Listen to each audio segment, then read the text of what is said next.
नमस्कार मंडळी, लग्नाची बेडी या मालिकेच्या पुढील ट्विस्टमध्ये आपण बघणार आहोत सिंधू आणि विशालचं संगीत असतं, त्यामुळे विशाल देखील रत्नपारखींच्या घरी आलेला असतो। त्यावेळी राणी आणि सिंधू दोघेही एकमेकींना भेटलेल्या असतात। राणी सिंधूला डिवचण्याचं काम करत असते आणि सिंधूला म्हणत असते की एकदाच तू हे लग्न कर आणि माझ्या आयुष्यातून कायमची निघून जा। सिंधू म्हणत असते की मधुताई, आता सगळं काही तुमच्या मनासारखं होतंय, लग्नाचे विधीही तुमच्या मनासारखे होत आहे, मग तुम्ही मला असं डिवचताय का बरं? तुम्ही जीव देणार होता म्हणून मी या लग्नासाठी तयार झाले आणि मी जर आता या सगळ्या गोष्टीसाठी तयार झाले तर तुम्ही मला वारंवार येऊन का डिवचत असतात? मधू म्हणत असते की सिंधू, मी तर फक्त तुला तुझ्या प्रॉमिसची आठवण करून देते, कारण तुझं मन कधी बदलेल ना काही सांगता येत नाही। तर इकडे विशालने काजलला खोलीमध्ये घरी डांबून तर ठेवलेलं असतं, परंतु काजल मात्र विशालसाठी रत्नपारखींच्या घरी चोरून आलेली असते। विशाल जेव्हा बेडरूम मध्ये जातो तेव्हा काजल मागून येते आणि त्याला मिठी मारते। काजलला तिथे बघून विशालला आता प्रचंड मोठा धक्का बसतो। विशाल काजलला म्हणत असतो की काजल, तुलाही माहितीये की माझं फक्त तुझ्यावर प्रेम आहे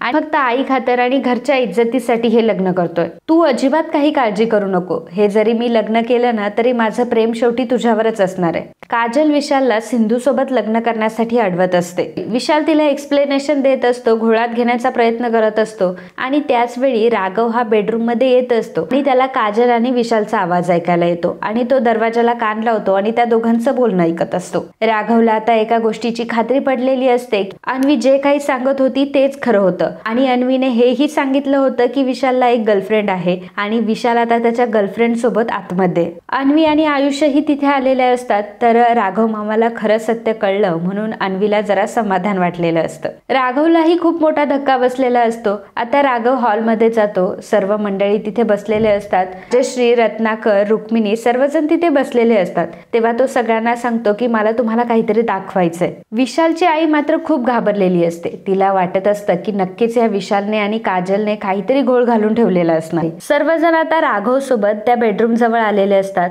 तर राजश्री विचारत असते की अरे राघव, काय झालंय, तू कशाला आम्हाला इथे बोलवलंयस? राघव म्हणतो की आज मी तुम्हाला खरं सत्य दाखवणार आहे आणि सत्याचा उलगडाही करणार आहे आणि तेच सत्य दाखवण्यासाठी मी सर्वांना तुम्हाला इथे घेऊन आलोय। रुक्मिणी आणि राजश्रीला मात्र हे सर्व काय चाललंय तेच समजत नसतं। सिंधू आणि मधू देखील तिथे आलेल्या असतात। राघव आता सगळ्यांना सांगतो की विशाल आणि त्याची गर्लफ्रेंड दोघंही आतमध्ये आहेत आणि विशालचे दुसरीकडे अफेअर सुरू असल्याचं सगळ्यांना आता त्याने सांगितलेलं असतं। हे सर्व ऐकून सगळ्यांना मोठा धक्का बसलेला असतो। विशाल आणि काजलला देखील बाहेरच्या परिस्थितीचा अंदाज आलेला असतो, त्यामुळे आता ते खूप घाबरलेले असतात। तर राघव आता कसलाही विचार करत नाही आणि आता तो दरवाजा तोडतो, तर दरवाजामध्ये विशाल आणि काजल दोघंही उभे असतात। विशालला आणि काजलला एका रूम मध्ये बघून आता सगळ्यांना मोठा धक्का बसलेला असतो। राघव सांगतो की मी तुम्हाला सांगत होतो ना की हा विशाल एक नंबरचा फ्रॉड माणूस आहे आणि त्याचं काजल सोबत अफेअर सुरू आहे। विशालची आई म्हणत असते की अरे तू काय बोलतोयस, हे ती विशालची वहिनी आहे।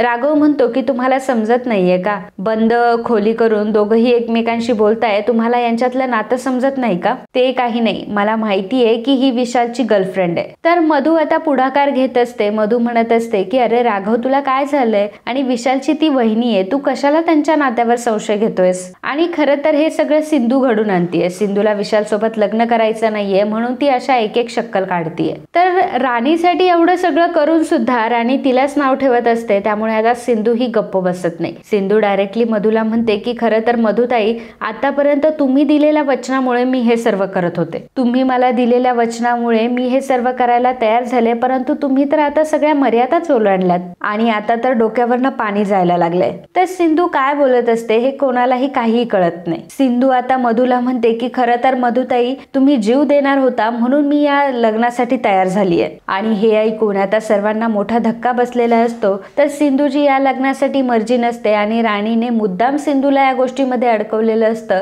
हे सगळं आता सगळ्यांच्या ध्यानात आलेलं असतं। राजश्री आता मधूवर खूप चिडते आणि म्हणत असते की खरं तर राणी, तू ह्या थराला जाशील असं मला कधीच वाटलं नव्हतं। अगं, ज्या सिंधूने तू दरीत पडलेली असताना तुला दरीतून वाचवलं, तुझं ऑपरेशन केलं, तुझा जीव वाचवला आणि त्या सिंधू सोबतच तू असं करतेस? काजल आता सर्वांना सांगते की हो, विशालचं आणि माझं एकमेकांवर प्रेम आहे आणि हे ऐकून विशालला मोठा धक्का बसलेला असतो आणि विशालच्या आईला सुद्धा आणि घरातल्या सर्वांनाही। विशालने आता मान खाली घातलेली असते, तर काजलने प्रेमाची कबुली दिलेली असते, त्यामुळे राघवला आता कारणच भेटतं आणि तो विशालची हक्कलपट्टी करतो। राजश्रीला आता राणीचा प्रचंड राग आलेला असतो आणि ती राणीला म्हणते की राणी, तू खूप मोठी चूक केली आहेस. जबरदस्तीने तू सिंधूचं लग्न विशाल सोबत करून द्यायला निघाली होतीस ना. आता सिंधू सोबत तू जे करण्याचा प्रयत्न करत होतीस ना, आता मी ते तुझ्या सोबत करणार आहे. सिंधूचं आणि राघवचं दोघांचंही एकमेकांवर प्रेम आहे आणि लग्नाची तयारी सुद्धा झालेली आहे. त्यामुळे ह्या लग्नाच्या तयारीत विशाल आणि सिंधूचं लग्न न होता सिंधू आणि राघवचं लग्न होणार आहे. आणि तसंही गुरुजींनी सांगितलंच होतं की सिंधूचं दुसरं लग्न करण्याचा काहीही योग बनत नाहीये. त्यामुळे शेवटपर्यंत सिंधू फक्त राघवचीच राहणार आहे. आणि राजश्रीचा हा निर्णय ऐकून सर्वांना मोठा धक्का बसलेला असतो. तर मनोमन राघव मात्र खूप खुश झालेला असतो. राघवच्या सगळं काही मनासारखं झालेलं असतं.